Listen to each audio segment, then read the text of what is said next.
Ready go. အားလုံးပဲမင်္ဂလာပါကျွန်တော်ကိုကျော်မျိုးတို့မှာ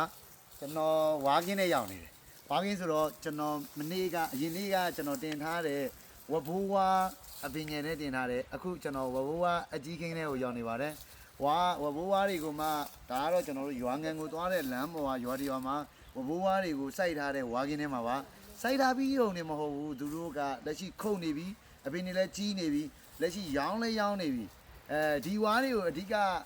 ဝေတာတွေကတော့ဝါပရိဘောကလုပ်ငန်းနဲ့ဝါအဆောက်အဦလုပ်ငန်းကလုပ်ငန်းရှင်တွေကဝယ်တာလို့သိရတယ်ဒီရွာမှာဆိုလို့ရှိရင်တော့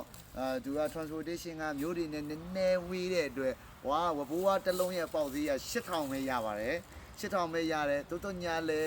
ဘိုးဝါတယုံကိုကျွန်တော်တို့ရှေ့မှာတွက်ခဲ့တယ်လို့တဧကကိုမှအလုံး1000လောက်ရမယ်ဆိုရင်တော့မှ380လောက်ကိုက်နေပါပြီဒီလိုအနေထားဒီဘိုးဝါကင်းဒီလိုအနေထားဖြစ်သွားပြီဆိုရင်ဘာမှလုပ်ပြီးစရာမလိုတော့ဘူးလေအောက်ကပေါင်းလဲကောင်းကောင်းမကြည့်တော့သလိုအောက်ပေါင်းလဲကောင်းကောင်းမကြည့်တော့ဘူးပြီးလို့ရှိရင်ကျွဲနွားဝင်မှလည်းမကြောက်ရတော့ဘူးတနည်းအားပြောလို့ရှိရင်မီးလောင်မှလည်းမကြောက်ရတော့ဘူးဘာလို့လဲဆိုတော့ဒီအောက်ကဟာတွေကတော့အမြဲတမ်းစူနေတဲ့အတွက်မီးလောင်တဲ့တန်လည်းမရှိဘူး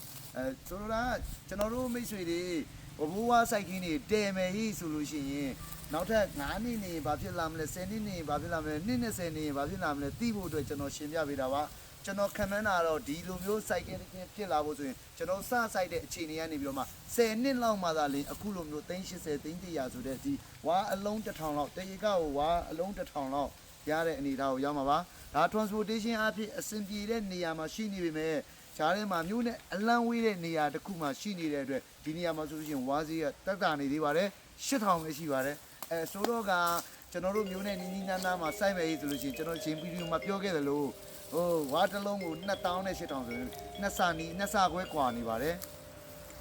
အားလုံးကျေးဇူးတင်ပါတယ်